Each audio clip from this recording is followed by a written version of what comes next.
got to remember I didn't have a lot of money. So I was having to like go, well, how much is that? I was trying to do that. I was dressing, I had Ridley, phone was going, radios were going. And I did the bedroom and I was exhausted. I hadn't been to bed for 3 days. And Ridley arrived on the set. He walked in and he used to smoke cigars then. And he walked in, he went, "Who did this then?" Like that. And all the crew, and I'm not joking, it was like the parting of the Red Sea. They kind of all backed away, and I was left standing there in my filthy shorts. I was covered, I was filthy, sweaty, and I just stood there like this thing, and I just went, "Me." And he got his hand and he thumped me on my shoulder and he went, "It's fucking amazing. Let's shoot this."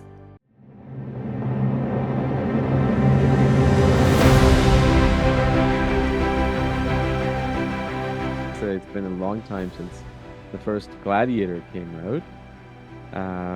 24 Yes. years. It was, yeah, 24 years ago, yes. And Yeah, I went to yeah. see it. I saw it on Saturday at Ridley's Winery, actually. Oh, right, you mentioned that. Yeah, I actually saw it with my kids after a long time as well this past Sunday, in one sitting. Oh, So it's how pretty. strange. My son had never seen it. And He'd did never he see seen it? it. He'd never seen it. He was actually 18 months old when I did it, and Conrad was 27 on Monday. And there is a shot in the movie, and my son is actually in the film, but he doesn't know that he's in the film. And he's inside a litter, the litter that Commodus's sister is lying in, played by the Oh, actress Connie Nielsen. And it's when she gives the money to Russell Crowe's assistant, the guy with the scar on his face. yeah, yeah. The prop men, I'd put Conrad in the litter for a nap because it was really, really hot in Malta. And it had curtains, around it. And it was in this kind of quite cool place to keep it cool for Connie so that when she got in it, it wasn't like boiling hot.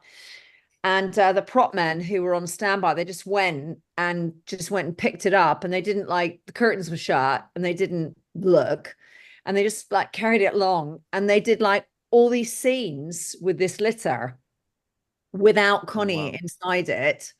And then when it came to putting Connie inside it so she could do, lying down and she could do that line that she does, they opened the curtain and there was a baby in there. And I heard on my radio, this is like Terry Needham, the first assistant, he said, "Oh, on the general thing, there's a baby in the litter," like that. "Whose baby is it?" And I was thinking, because I was dressing a set, and I was thinking, what an idiot. What idiot would put their baby in the prop? What idiot would do that? And then I just went, "Oh my God, it's Conrad." And I got on the radio and I went, it's Conrad," like this. And Terry Needham went, "It's okay. Connie Nielsen has got it covered." And Connie opened the curtains. And of course, she knew what Conrad looked like because she'd seen him so many times and she cuddled him. And she said, "Oh, it's fine. It's just Conrad." That's so awesome. That is such a Yeah, cool little story. Very personal. Thank you so much for sharing that. I it's appreciate all it. right. Things like that don't often, I'm sure these days, filming is quite different, Yeah. and it is very different. And, so things like that just sort of don't happen, because everyone's so paranoid about, security, and you can't have anybody to come on set. And I don't know. And it's not as, I don't know, it's not as family as it used to be. It used to be very family, and everyone knew everyone, and you all kind of were in a foreign place together, and you all kind of looked out after each other. But now it's just not like that. So I guess yeah, that was me, and I was a young mother. He was 18 months old, 16 months old. And yeah, so it was and it was weird seeing it on Saturday. It's really weird because I hadn't seen the film on a big screen since it came out all those years ago. And I watched it on the TV, on the telly. but it's not the same, is it, as going to a big screen and having all the big sound. And I mean, that soundtrack is, Oh, oh, I mean, that soundtrack is, it's just, I hadn't, I've, you listen, you hear on the radio, don't you? They play like, the big one, dun, dun, dun, dun, dun, and everyone's yeah. always like, oh, the Gladiator theme tune. But there's all the other nuances. And I mean, I just think he's the most brilliant composer. He just is amazing. And when Ridley pairs it with the imagery, you just have this uh, it's like the timing of it was all just so perfect. And I couldn't, and I kept thinking that soundtrack when I heard it on Saturday, I was like, oh my God, it is unbelievable, isn't it? It most certainly is. Give me a second. I'm gonna try to find something that's Gladiator relevant. Oh, Give okay. me 1 second.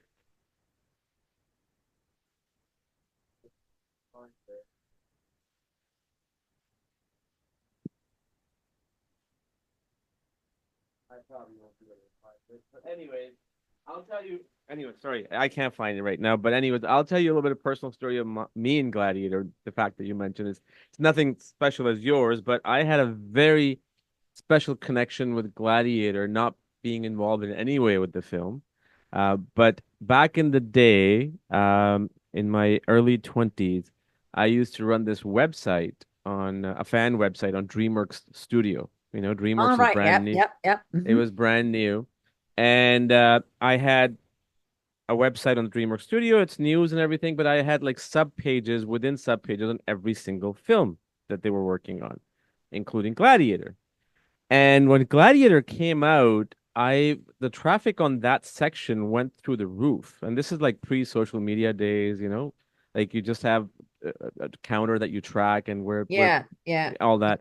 And somebody reached out to me and they said, and we used to have a message board on DreamWorks Films.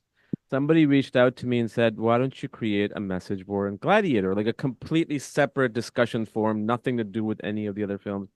I'm like, why would I want to do that? Like, that's extra license for me for a message board, traffic and all that.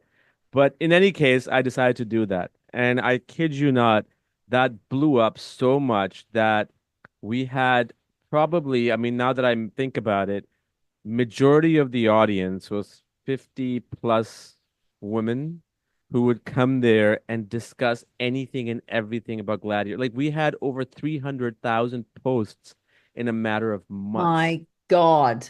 It was huge. And I mean, I moved on with my life after 2007, but even in 2007, it was very, very busy. It was just Wow. crazy, that film, that impact that it had on people. And you're right, the score is something I listen to this day. My son, he's a huge Hans Zimmer fan, and he loves it.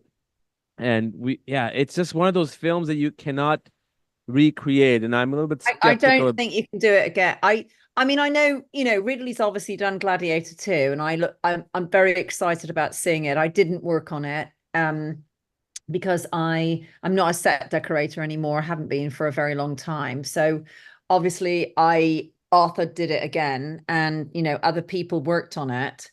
But Ridley wanted me to go and see it. And so I did. I went back to Malta, and of course I hadn't been to Malta for 25 years. Hmm. So, and I kept thinking to myself, I mean, and I do think to myself, I just think what made Gladiator special? It's a bit like Blade Runner when Ridley did it, and a bit like Alien. What Hmm. makes it special? It was one of the first films, I think, that in that genre, of course, there was Ben-Hur, and Hmm. but that had a different look about it, didn't it? Ben-Hur had that kind of, you look at that now and it's very dated. But you look at Gladiator now, 25 years later, I watch it on the screen, on Saturday, and I'm like, it just is it's going with the age. It's managing to age beautifully. And I think a lot of that is because of that music. I think it's because in its day when it was made, I don't think anyone else had really done it like that. I think that it was yet again Ridley showing something different. And he is the master of that. And this Gladiator, obviously, as you know, has got a rhinoceros in it. And he was terribly excited about the rhinoceros. And he kept going on and on about the rhinoceros.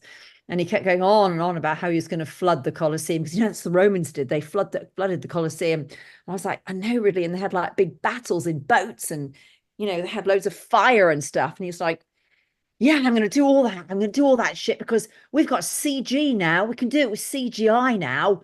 And whereas when we did Gladiator, when you see those CG moments of Rome, Yeah. I mean, you look at them now and you kind of go, yeah, they're not bad. But of course, when we did it, we were like the first people, DreamWorks, when they got I forget his name, who did the visual effects.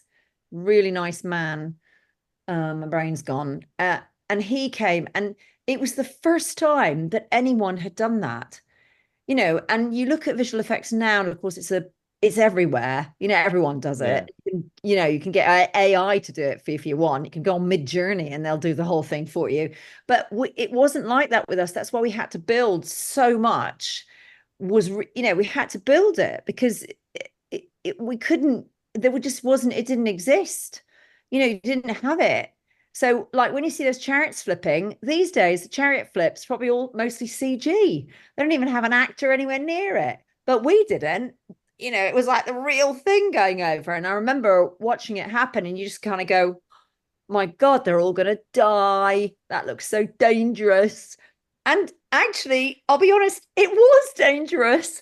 But nobody, like when Tiger comes in with the chariot, he literally started outside the set quite far back, and that guy that drove that chariot is actually, he is Arnold Schwarzenegger's stuntman. He was Arnold Schwarzenegger's double.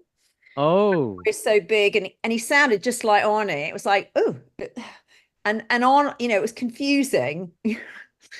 And he came in and he drove those horses, and those horses came at speed. And I know because I was on the other side of the set and I was up at the top looking down. And I remember, I mean, I remember he came in and and the doors thumped open, and he came in this, and he literally, like, it flew through the air, this thing. And I remember thinking, oh, wow, like that, because it was so amazing to see it for real, because he really did it. But now, of course, we watch these things and we go, oh, yeah, the robot did that. yeah. I think Yeah. me, I really do think that for me, that's the difference. I think it's that daring, almost being like a Roman, almost, it's like, it's so real. You're like, my God, humans really did do that, didn't they? But then when you watch, films now, you go, oh yeah, I don't really, Yeah. yeah, nah. It is so true, and I'm glad you mentioned that because I'm a more of a practical effects person myself. Just growing up in that era of the 90s, 80s, and CG. The thing with Gladiator, it used CG very smartly. Yes. There was some shots that even when I was watching it last weekend, yeah, you could tell, but at the same time you couldn't tell. It didn't have that, fakeness to it. It just kind of blended in, I think that's the right word. But the whole thing with Gladiator, now that I watched it after a long time, I probably saw it 10, 15 times when it came out in the first year or so, but I haven't seen it since then. And then I watched it now and growing up and being in the narrative in the film world myself as a director, and I was just trying to analyze it, like why did this film work, right? Like just to kind of understand the psychology. Yes. And obviously there was music, there was a lot of things, but I think the deep part of this film that made it work was the limited number of characters and their relationships with each Yes. other. And I agree with you, because I think, and also you felt satisfied that you had enough information about each person. You had to work a few things out, but not a lot, Hmm. which is always good to have to use your brain a little bit. But I think that you did feel like quite satisfied with who you met. Also, the casting. I mean, you got people like Derek Jacobi in it. It's like, oh, Richard Harris. I mean, come on. It's like, and Oliver that's, Reed. Oh, Ollie was, I have a few things from Gladiator. I don't have much. That's okay. I'd love to see Because them. it was a long time ago, and I'm talking about like items. I don't. People say to me, "Oh, you must have." I was like, "No, I didn't." Oh, we must have taken loads of photos. Are you kidding me? I mean, what do you think I was doing, going around just photographing all the time? Come on, we didn't have iPhones, for God's sake. And I Anyway, was so working. I was working. I was running around like a twat most of the time. Anyway, I Ollie was such a charmer, and I loved being with him. And we'd meet each other in the morning of the shoot, whenever he was on set. And he'd go, Sonja, Sonja, Sonja, in that deep voice. He'd say, "Do you want a cup of tea? Would you like a cup of tea?" Like this. And I was like, "Oh, I'll go and get it. I'll go and get it, Ollie. I'll go and get it." He's like, "No, no, no, no, no. Let me get it for you. Sit down, sit down, sit down." I was like, "Oh, I don't think I've got time to sit down, sit down." And we'd sit on these director's chairs, and he had one for him, and there was one for other people. Anyway, there was like one spare one. So I used to we'd sit next to him. He'd go and make me a cup of tea from the crew tea thing that was round the Hmm. back. And he'd come out with the two cups, like this. And he'd say to me, "Do you want a little something in it?" Like that. And I go, "No, no, no, Ollie, I'm a purist. I'll just take the tea with the milk." Great. Anyway, he was always trying to get us to go for a drink. And I think I probably don't need to tell you that that would be a no from me, because I can tell you now, there were a couple of people who said yes, and they didn't appear for a couple of days. And I was like, "Oh my God, you're just idiot. I can't believe you actually thought you could pace with him the amount. I mean, you just couldn't." Lovely man, but just don't go out drinking. Anyway, he kept saying, "Sonja, Sonja, I want to take you and the boys out. I want to take you and the boys out." I was like, "No, no, that's okay, Ollie." So I'd gone around we were filming on this at the fort for Castle, and there Mm. were some old army buildings there that where the British Army had been, and we did actually use them. They're actually you can see them in the background because they were really good architecture. They were like classical architecture, and they were that sandstone color. They were great, but they were quite precarious. And Proximo's quarters, there's that scene, when Ollie's in his quarters, and then at the end when Yep. he gets stabbed by, the Romans go up and do him in. Yep. So that was actually in these buildings, which I had to like do loads of stuff to. Anyway, as I was walking around in the other buildings, so there were 3 blocks. I went to the far, far block, which we weren't really filming down there. And I was just looking around, and there was a tack coming out of the wall in certain places. I mean, you have to understand that the ceilings had all fallen down. It was all crumbly. Anyway, there were these signs there, and they were above the faucet. And so I got as many as I could, as many as I could. I think I got about 10. I went all round and I went, "Oh, these are funny. Let's play a joke on Ollie." So Graham Purdy, who was the prop master, said to me, "Okay, okay." So the next morning, we all turned up, and we had string, and there's some holes in what I'm going to show you. And we had string, and we had it turned over, right? Mm. We had it turned over like that, Hmm. right? So I had that Right. like that on me, like that. And we had a piece of string in it. Anyway, so he was like, "Oh, I thought we could go out tonight. We'll go out tonight. Go out tonight. Go out tonight." And I went like this. I said, "Okay, 1, 2, 3." And so we turned our signs round, and that's what it said. That's awesome. And I found them. They're on the taps on the wall for the British Army. And I just thought that is so funny. Anyway, he laughed and laughed and laughed. And that's what he was like. And it was like that. It's not like that. You go on set now and they're all kind of they go to their trailer, or they're kind of like getting their makeup done every 2 seconds and whatever else they want. But he just wasn't. And when he died on that Sunday, it was 3 o'clock in the afternoon, and I was sitting having lunch with a couple of people, and the car pulls up, and it's Graham Purdy, prop master. He said, "I've just heard the most terrible news, and I wanted to come and tell you and not phone you on the phone because he was coming to meet me." And he said, "But I've had to come," because he was coming later. And he said, "I've had to come now to tell you." And he said, "Ollie's just died." And there were about 5 of us at this table, and we literally sat there just like, Yeah. and I just remember we all burst into tears because he was, his voice I know you can hear it on that film, but you've got to understand when you stand next to it, it was like a Formula One car revving up. It was like this rich, deep, incredible. And Russell Crowe's got that. Russell's developed that voice as he's got older. He has this absolute, it's like this rich, textured, it's really quite something. And Ollie had it, and it was just amazing. And we were all so terribly, terribly upset. And some of those shots that I think you probably know you see in Yeah, Gladiator are actually a body double. And they yeah, did that was the first time anyone had ever done the face thing. It literally yep. Gladiator, I think it was the first film where they tried it. And they just needed it because Ridley had shot quite a lot of stuff with him, which, because he did some extra, dark bits of dialogue and stuff. And we got this bottle. And I will say the body double was quite amazing. I mean, from the back, you really couldn't Couldn't tell. tell that it wasn't Ollie.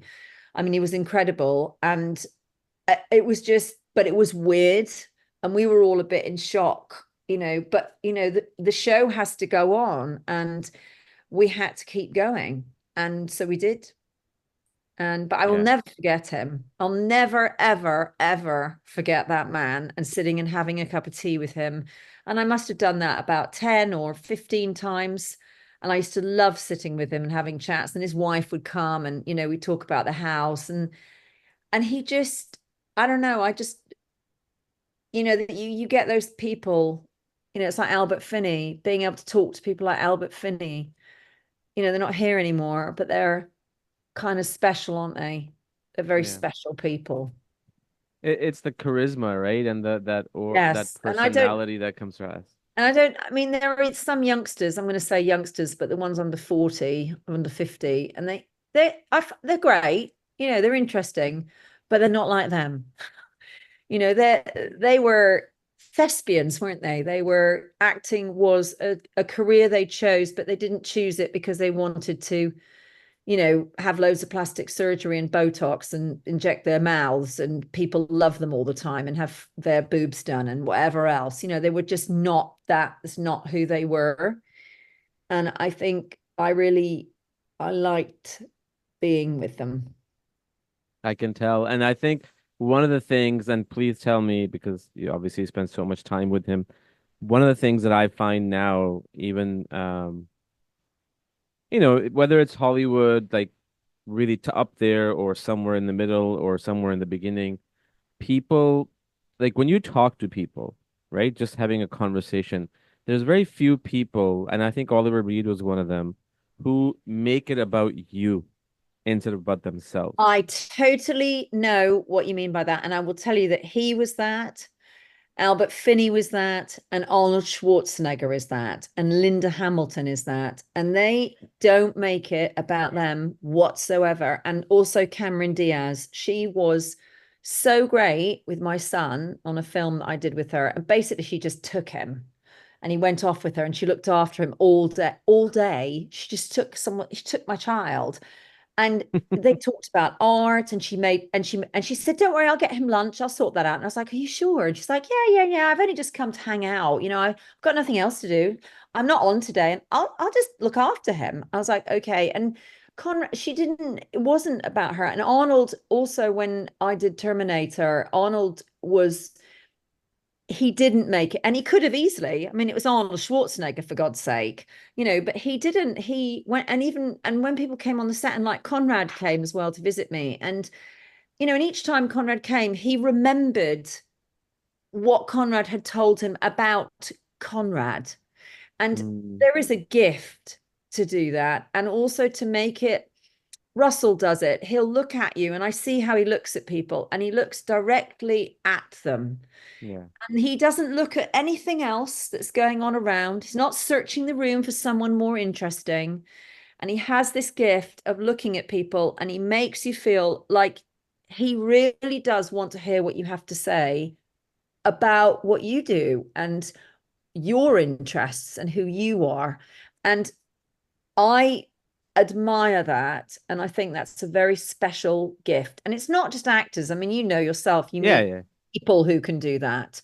Yeah. And it makes you feel that you're worth, you have worth. Whereas, some of the actors and even directors I work with, it's all about them. And I'm like, oh, because I think they're a bit narcissistic, really, and it is all about them. And that they were not like that. Ollie was not like that. Yeah. Yeah, no, I bet. I mean, his performance, like I said earlier, like, you have people like Joaquin Phoenix, who was starting his career, Connie Nielsen, Russell Crowe had just won an Oscar from I think was the Inside Man, right? Yeah, or Yeah. Insider. And then Richard Harris, who played Marcus Aurelius, and Djimon Hounsou, who had come from Amistad, in Spielberg's film. And Oh my God. I lit that man. I'm not joking. I used to say to him, you can't say stuff like this now. I used to say, I want to lick you. Because no, but I just loved him. We just loved him so much. And one of the girls went, lick him. She said, I just want to nibble you like that because he was so, oh my God, he was just the loveliest person. And he was so warm and so lovely. And I don't know, we all just really took to him. He was so gentle and he was so elegant and so well, he's just lovely. And he was just like one of those people that's been so well brought up by their mother or their father. He's really well brought up. And you just think, so lovely how you are, that you don't have these airs and graces. And he didn't. He didn't. yeah, yeah, amazing stuff. So tell me, um, as a set decorator, I mean, the name explains it, the word explains itself, but what were some of your pieces of work in terms of scenes that you were involved in, just to kind of get an idea of that? Or was it every single scene there was? Well, I did all of the Malta shoot and a tiny bit of the UK shoot. So the UK shoot was 2 weeks where they did the big battle sequence in the woods. And there Hmm. was a bit of Richard Harris's tent, his tented Right. encampment, and some of the tented encampment inside, i.e., like Russell Crowe's tent. That was actually I did that in Malta. It wasn't shot in the UK, so like I had to do that bit. And when he's looking at he's got the wife and kid, he's praying to them, but Yeah. he doesn't know they're dead yet. And then there's obviously a crossover, so you have a crossover of weapons, crossover of flags, pennants, all that kind of thing, also with all the horse dressing. So on the shows that I was responsible for all the horse tack, chariots, flags, greenery, all the props, all the dressing of the sets, the furniture, drapes, also the big statues, all the light fittings that you saw, the huge braziers, food, anything at all, carts, anything like that came under my umbrella. And when I will say this, that when I watch Gladiator, I see the it's just a stupid thing probably, and you'll probably won't. But No, when I I look at won't say. the Emperor's box, so the Emperor's box was the idea of that, and I mean the Colosseum exists, as you know, and the Emperor's box is a very famous painting by Jerome. You probably know it well, which has the gladiator standing there in that strange sort of weird Oh, helmet, right. Yes, yes. standing like that, and he's got like a loincloth on, and it's a very famous painting by Jerome, and you can see the emperor's box behind. So that was kind of the inspiration for what you saw. And I look at it and I think just that awning that's on the top of it, just trying to get that to sort of sit properly so it was straight and perfect and tight, in itself was a feat. And also the other thing that we had to do was we only had half a set. So when Ridley wanted to shoot the other side of the Colosseum, I would have to strip out everything in the Emperor's box, take it out and carry it across the dirt and in the heat, whatever it was. And we had it down to about 30 minutes changing the Right. motor. But it wasn't just furniture. I did like wrapping around the posts, I had leather for the emperor, and it was black leather, and you had to unroll it and like, I mean, it was quite feat. And also those huge garlands that you saw, I made those myself with these hands. I didn't have a greensman. These days Mhm. you have all these people that help you. I didn't have any of that. So I used to sit by myself with great big things of laurel, and I'd be there, and I made the ribbons that there were big wide purple ribbons that kind of crisscross that I put on, and I literally sewed those in my hotel bedroom. Wow. See, So we need that's to, what I miss. That's what I miss in storytelling. It's that yeah, but people don't need to do that now. They have like loads of assistants. I didn't have an assistant either, I by the way. I was the assistant set decorator. I was the set decorator. I was the standby set decorator. I was the greensman. That scene where Russell dies and he goes and you see he puts his hand out to go to that chapel. You yeah, know, there's that chapel and there's all the green yeah. grass on the ground and there's bits floating in the air. So that wasn't green grass. No, I had a Fiat Punto as my car. No greensman. And I went to my local buyer. I had a local buyer called Lawrence, who was just divine. He's not here anymore. He's gone to heaven now. And I said, Lawrence, what are we going to do? I need some grass. I got to do this thing. There's no grass. I mean, there's no grass in Malta. Malta's not grass. Yeah. So we went together in the car and we went to the golf course. And he knew the groundskeeper at the golf course. There is a golf course in Malta, in Valletta, outside Valletta. And he said, I'm going to see if he's going to let us take some of the edge, the way edge where the lawnmower doesn't cut. And of course, it was Mm. all brown because it's Malta and it's hot. I was like, okay. So I had a shovel. We brought shovels. So I had to go. I went 5 times in my Fiat Punto. You know how big they are. They're not very big. I had the seats down in the back, and we were digging dirt with bits of dead grass on it, filling my car up and driving back to the set. And I was dressing it on like as we were going. And then I got my painter, I had a painter, Jamie, and I said, Jamie, you're gonna have to paint it green. We need some grass, just spray the grass green. He went, okay. And so he just was spraying the grass, he sprayed it green. And then I was like, oh, okay, this is good. And then we did like a little bit of water over it. And Ridley was like, oh, that looks good, doesn't it? And I was like, I know, it's amazing what you can do with no money, because I had no money. Everyone thinks I had a huge budget. I had £40,000. That's all I had to do that film that you saw, 40 grand. Wow. And people and that's all I had to run it when I was in Malta. So the furniture was, I'd rented it in England, so that was one bill, and then but to actually run it while we were filming, all I had was 40,000 for like everything that I had to like, anything I had to do. And so I got back, and then I was like, oh, something missing. So I got back in my car and I drove to my apartment, and I had a Harrods pillow made from Hungarian goose down, which is my favorite pillow. And I thought, we need to do like floaty stuff, like bits, because Ridley likes bits. So I got a fan from Special Effects, a big fan. I said, can you bring a fan? This is all you have to understand, this all happened in a morning. This isn't I like get a it. week. Yeah. I literally was like, I had to get it done.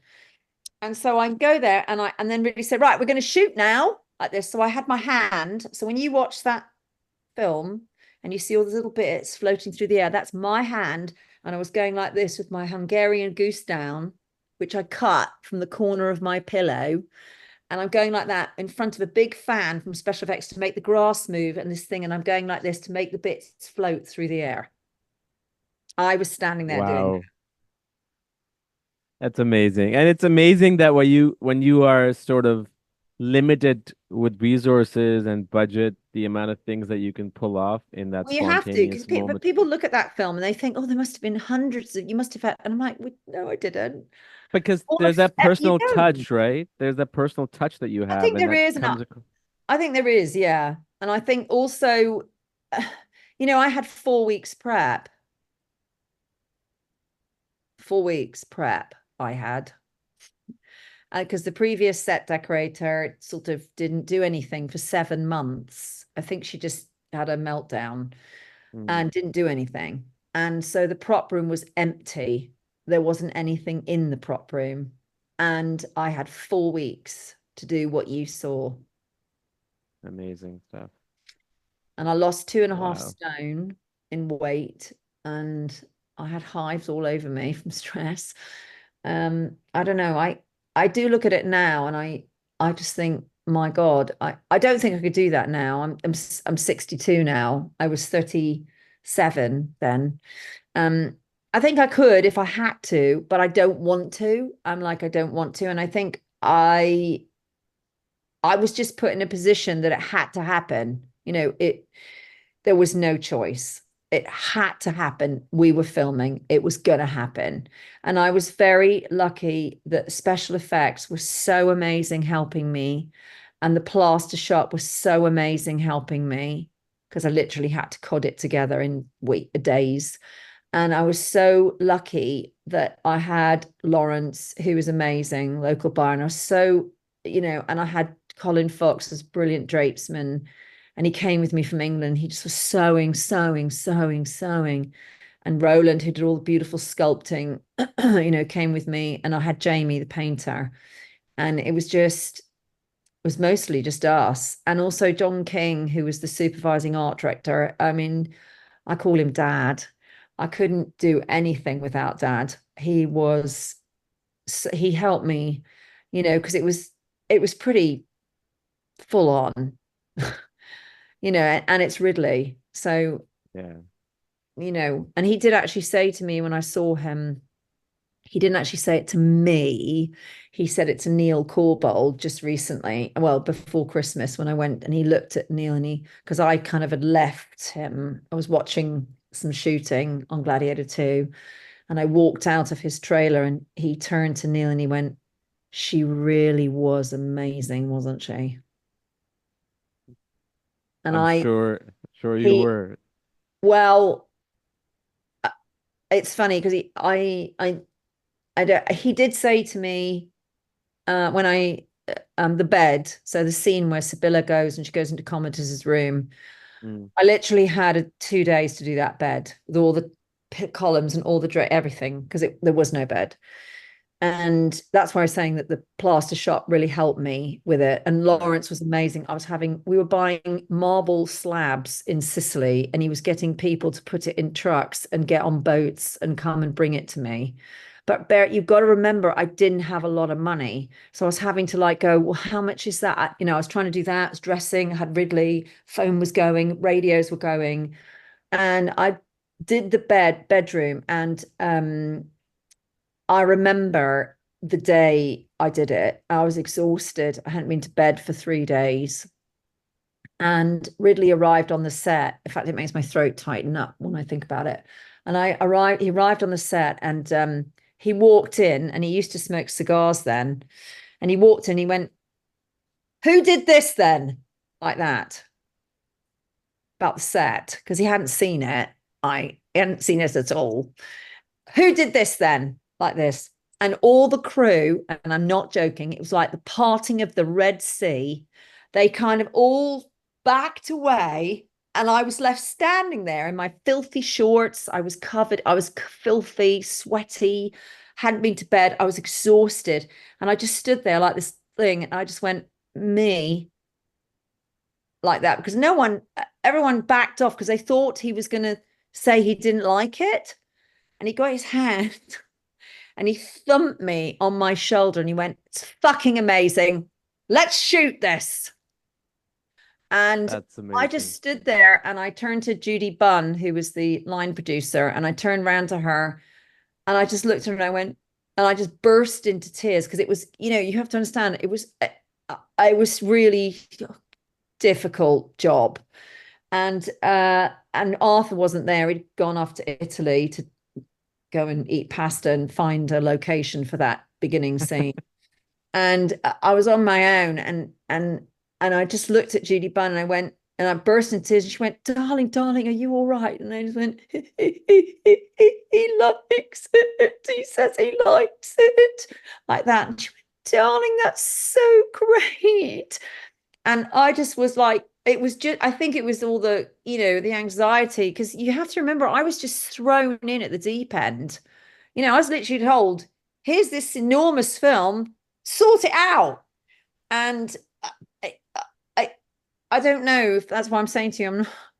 I I don't get want it. that position again. I get it. It was that all that hard work when you're doing it, right? And you're under pressure. And then everybody forgets about the intensity and the amount of work that you're putting into, and then all of a sudden the captain of the ship comes out of nowhere and just, congratulates you or thanks you, and he's not micromanaging you. And No. that all those emotions came out, like all that stress that you were going through came out in that moment because he sort of accepted, well, not sort of, he Yeah. And accepted, and that's why he remembers you. That's probably why he remembers you. yeah, And and then I mean, he did trust me. I know he trusted me, but you have to understand, you don't think about that. You're not thinking about that at the I time. get You're it. thinking, Yeah. you're all you're thinking is, oh my God, I've got this set to do. I've got that. You're just thinking, and I'm not a pat me on the back every 2 minutes. So that's why when I just told you what he said to Neil, when he said she really was amazing, wasn't she? That's 25 years, remember, for that. Yeah. And no, I get it. And I think your work speaks for itself in the film. And I was in Rome 2 years ago for a screening of one of my film, and I took 2 days just to get lost in Rome. Like I walked around. That's how I like to explore. I don't have any tour guide, nothing. And I went to Colosseum, and literally in my head, I've got the entire Gladiator music tracks playing, especially like Now We Are Free, that Yeah. whole track at the end. Yes. And that's the kind of magic it has. Like, especially lines like, at my signal, unleash hell. What we do in life echoes in eternity. It Yes. has this, and now you're home. Go to them, and especially I think, especially I was really moved again after I saw Gladiator for a long time in a brand new context. When Connie Nielsen does her little finale speech at the end, we used to believe it once, make it believe us again. He was a soldier of Oh, Rome. that I Honor him, felt I he was a soldier of Rome. Honor honor him. him. And Yeah, it's that, and also that last line when he says, "We will meet again, but not not yet. yet, Yeah. not yet." And you, and the music, and they're very simple. They're not complicated scenes. There's not great long sort of speeches happening, but there's moments of I mean, I will tell you all the things I've done and all the jobs I've done. I remember when Gladiator came out and years later, and I've done lots of other things, and I'd had moments of amazing moments in places, and I'd said to me, "So what's the best thing you've ever done?" And I went, "Well, I can honestly say I think I did work on one of the best films ever." And I do believe that. I do. And I've worked on lots of things that are amazing, that I think are amazing. But I do think as a film, for me, of all the films that Ridley's done that I've done with him, for me, I just don't know how you make that, how it had everything, and everything came together, and it was the right length, music, the actors, the words. There are lines like you just said, those lines which you hadn't heard for such a long time. It's like me, I hadn't heard them, and you remember all the actions that they do, like when Connie goes like that with her head, her hand, and she goes like that. She goes like that because and it, I just think, and Joaquin Oh, was, I mean, oh, he's, am I not merciful? Right? oh, That line and the way he delivers it. And and you see a you think how young he was. You think they were all quite young. They were yeah. not, but there's a sort of depth to it, isn't it? You look at them, and yes, you've got Richard Harris, and yes, you've got Ollie, and yes, you've got Derek Jacobi, and some great actors, but the youngsters, and I am going to call them that because they were the younger ones, they just they had this depth of knowledge and history. Like, I have actually done that, yeah. So I am actually the emperor. I am, and he again, Joaquin wasn't like fanciful and not at No. all, and he walked up to me when he did the Joker. I hadn't seen him for 20, when was the Joker? A couple of years ago. So I hadn't seen him for like 20, 2019. yeah, whenever it was, 20 odd years, I hadn't seen him. And I went to the screening of the Joker, and I was invited to a sort of Academy thing afterwards in London. And I went up to say hello to him, and he looked at me and he just went, "How are you, Klaus?" Like Oh, that. And I just wow. went, "I'm absolutely fine." And he went, "My God, you look just the same." And I went, "Yeah, but I've got grey hair now." And I said, "You look amazing." And he went, "Do you think?" "No." And I went, "Yeah, you look so young." And it was really weird because I didn't think he'd remember me. Even though we'd spent hours, months together, I was like, he's not gonna. I mean, because I see Russell quite a lot, so it's different. My relationship with Russell's different, but I don't see Joaquin. But it was just, I just thought, and that's what I liked about it when we were talking about actors who make you feel like it's not about them, and it's just it's that I think that you think all the hundreds and thousands of people that they made, you know, and it was years. I mean, it wasn't 5 years, it wasn't 10 years, it wasn't Yeah. 15, it was over 20 years. And, that's something, isn't it? Yeah, 100%. And Joaquin Phoenix, I mean, he's an incredible actor, and seeing him in Joker kind of reminded me of Oh, Commodus that at an scene ex when he, at an oh, yeah, and now the Joker part two with Lady I Gaga, can't which is wait. I'm so yeah, excited about yeah. it. And I mean, off topic, I was telling my wife the other day, I've never listened to Lady Gaga's music ever in my life, but when I saw that movie with Bradley Cooper, what was it called? Oh, Star is Born. Star is Born. I saw the trailer. I think she's probably the best actress out there She's right now. amazing. I mean, She is she's so natural. she's amazing Mm, at it. yeah, she's amazing. I know, But and I can't wait to see it because he in that was, but it was like Commodus. You think about who he was playing. He was playing the future emperor of Rome, and the Roman Empire at the time. You know that they were taking over. They wanted to take over the world. And and he gave it that enormous scale, which I mean, I take my hat off to him, was not an easy thing to pull off.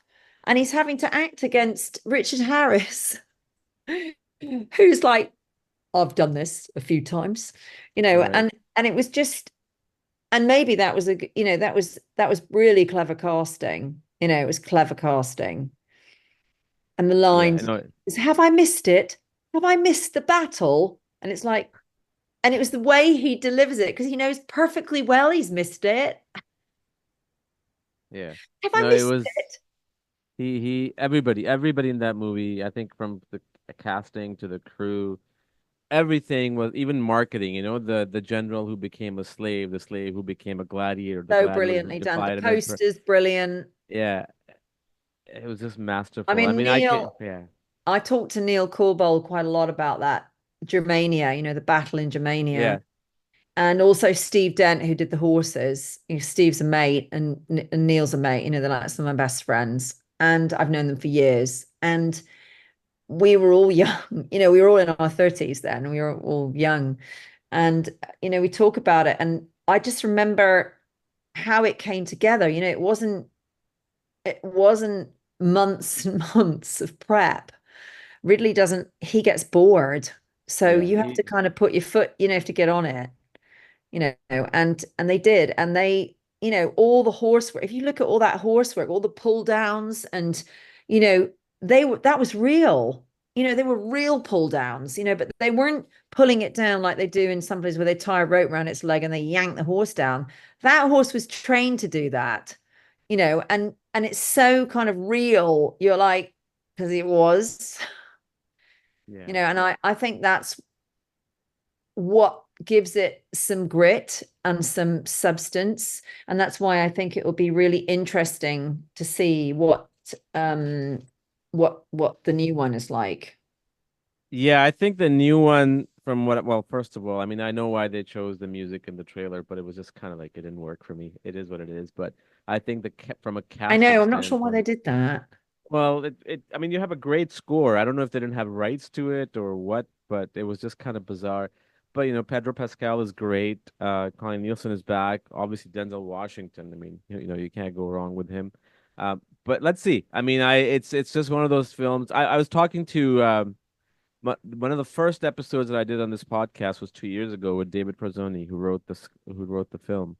And it's, we were talking about the sequel at the time, and one of the things that we talked about, like, it's very difficult to make a sequel because, Maximus is no more. So how do you make a sequel on Gladiator? Like, it's like the whole thing. So I don't know how they would do it, but I'll go see it.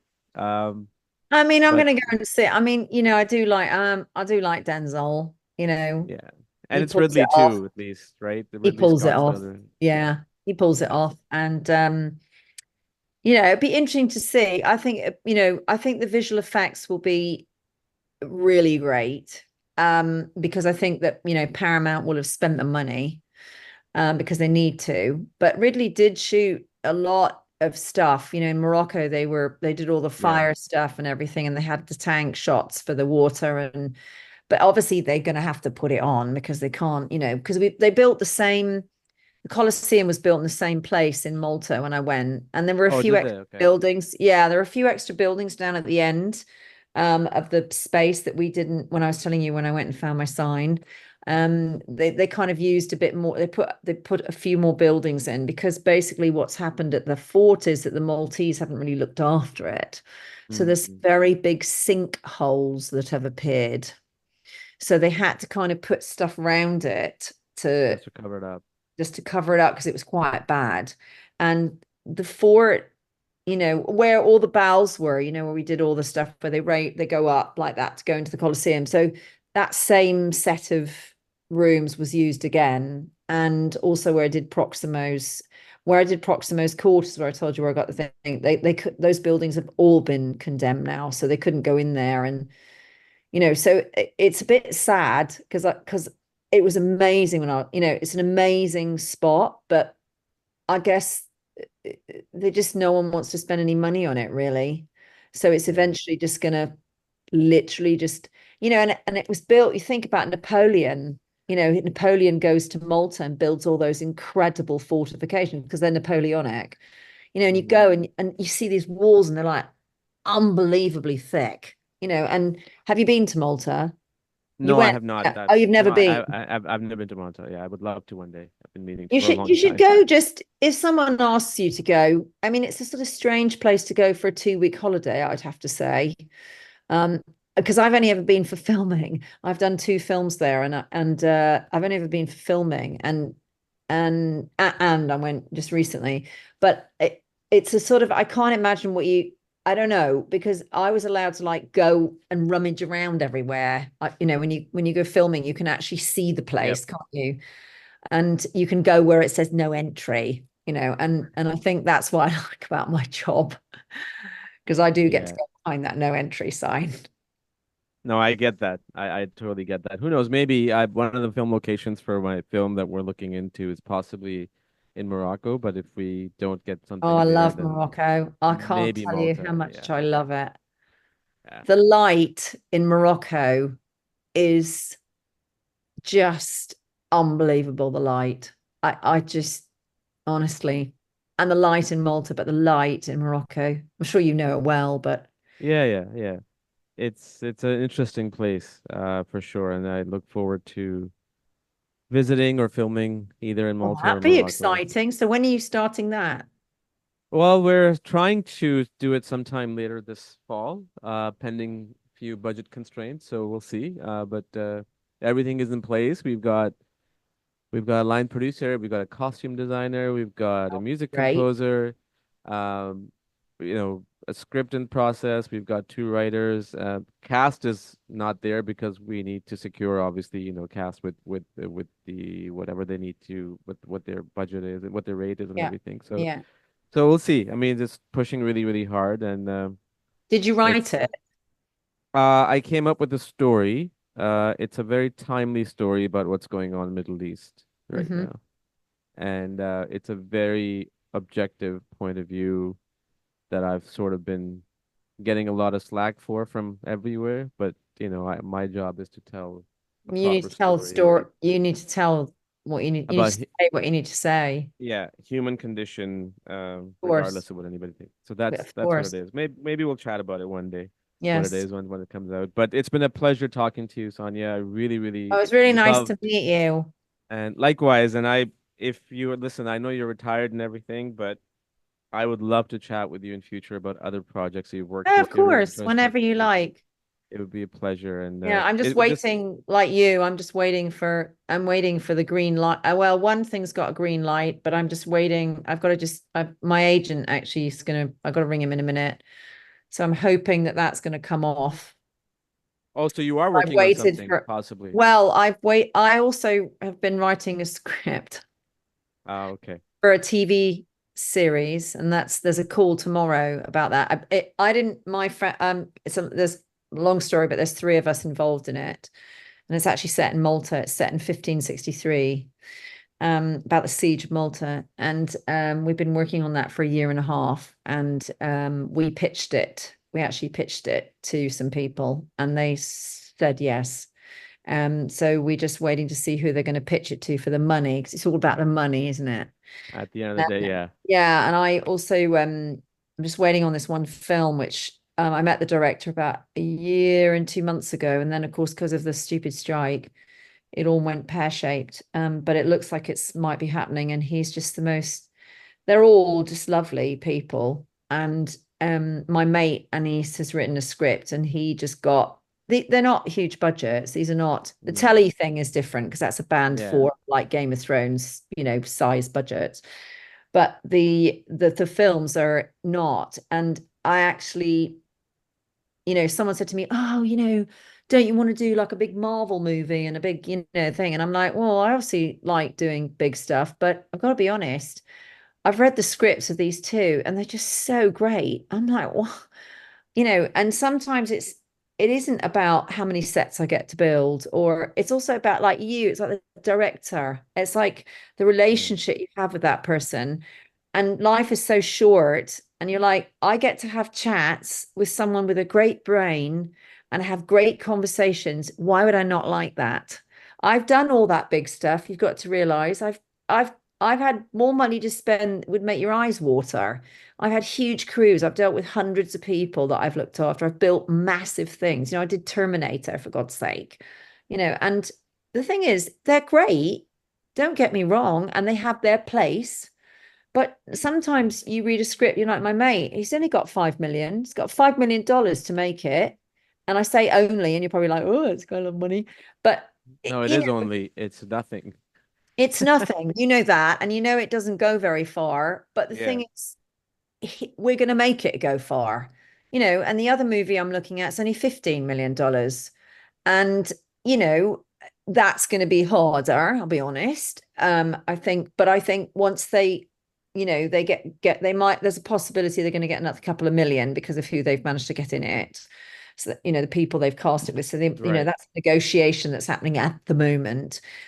And how money doesn't go very far, does it? And It once you gets it, yeah. Yeah.